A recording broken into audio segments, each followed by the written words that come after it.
Ukrainian sabotage group's alleged incursion into southwest Russia. Detailed claims by Russian officials. In the wake of rising tensions, Russian defense and local authorities have raised alarms over what they describe as a thwarted attempt by a group identified as Ukrainian saboteurs to infiltrate southwest Russia. This assertion comes amid a broader context of regional skirmishes and accusations between the two nations, further heightening concerns. Bryansk's Governor Alexander Bogomaz took to Telegram on Monday to elucidate on the situation. According to Bogomaz, Russian defense forces, displaying vigilance and quick response, managed to effectively neutralize a deliberate incursion by a Ukrainian group specialized in sabotage and reconnaissance. Their primary target, as per Bogomaz's claims, appeared to be the Sevsky district, which lies adjacent to the Bryansk region on Russia's border. In his detailed communication, the governor further spotlighted tangible evidence pointing to this alleged infiltration attempt. At the location where the interception reportedly occurred, Russian forces discovered an assortment of weapons and ammunition. It's inferred that these armaments were hastily discarded by the group as they faced resistance. While this news has sparked considerable discussions, Ukraine's official channels have maintained a noticeable silence, refraining from either confirming or refuting these claims. It's worth noting that the Bryansk region, given its geographical positioning beside northern Ukraine and eastern Belarus, finds itself frequently mentioned in such cross-border conflict narratives. This recent episode isn't an isolated incident in Governor Bogomaz's communications.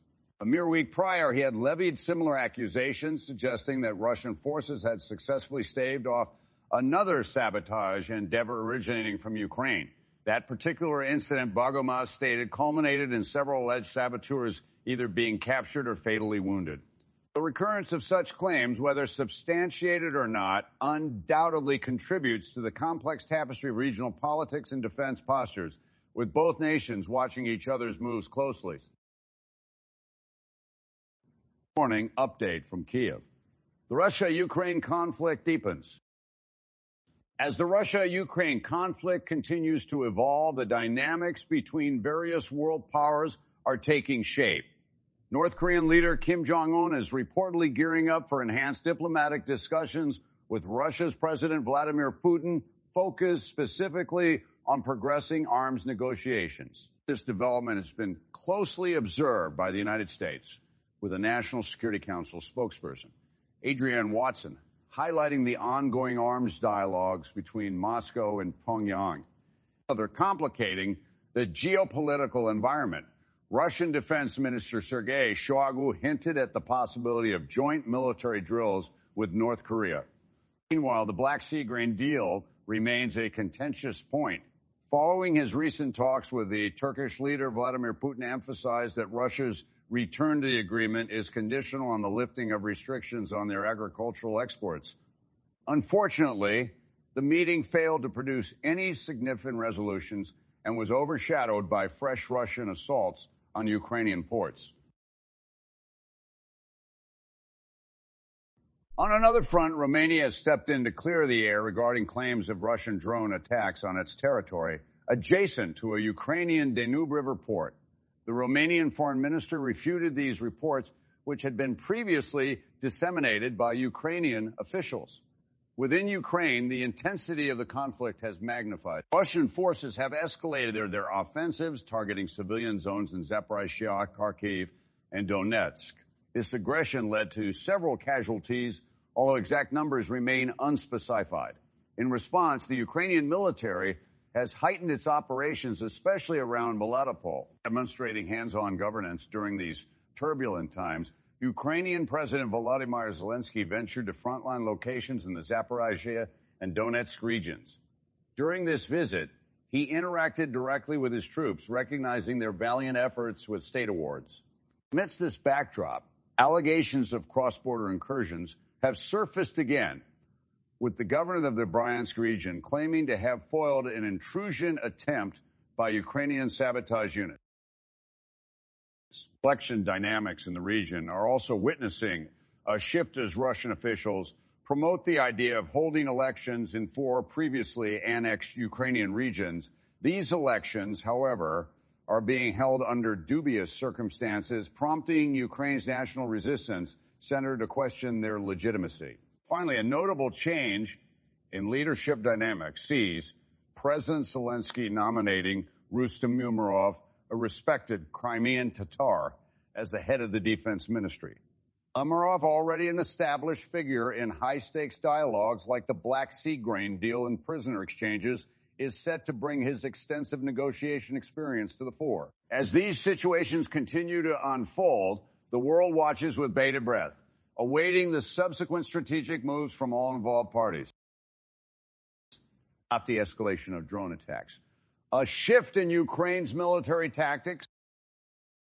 The recent downing of Ukrainian drones over Russia's capital city and its surrounding regions has intensified the complexities of the ongoing conflict. As reported by Russia's defense ministry, these drones, which were intercepted and destroyed above Moscow, Kaluga, and Lviv, and TVRI signal a potential evolution in Ukraine's approach to the warfare. The aftermath of the skirmish was felt tangibly, with debris from the thwarted drones damaging a household facility, as confirmed by Moscow Mayor Sergei Sobyanin. Thankfully, there were no human casualties, but the psychological impact of such operations can't be overlooked. Ukraine has yet to officially comment on this particular incident, leaving room for speculation. However, given the increased frequency of these reported drone attacks on Russian territories, one could infer a deliberate strategic shift on Kiev's part. Launching drones, especially into areas far from the main conflict zones, could be an attempt by Ukraine to send a direct message to Russia that its heartland isn't as invulnerable as previously believed. The consistent occurrence of these incidents, seemingly originating from Ukraine, paints a picture of Kiev intensifying its efforts to make inroads into Russian territory. This strategy could be twofold. Firstly, to directly challenge Russia's military dominance, and secondly, to sow seeds of doubt within the Russian populace. By targeting Russian territories, Ukraine might be hoping to erode the domestic support for the war. Such actions could indeed exert internal pressure on the Russian administration, potentially causing them to rethink their military strategies and decisions. Furthermore, the use of drones in modern warfare is both tactical and symbolic. Tactically, drones can carry out reconnaissance and sometimes targeted strikes, often with reduced risk compared to conventional warfare. Symbolically, their use can demonstrate a nation's technological prowess and adaptability. But for Ukraine, deploying drones against Russia could be a sign of its evolving military capabilities and its determination to stand its ground, even in the face of a superpower. Only time will reveal the full implications of this emerging tactic, but for now, it stands as a testament to the ever-evolving nature of the conflict between these two nations.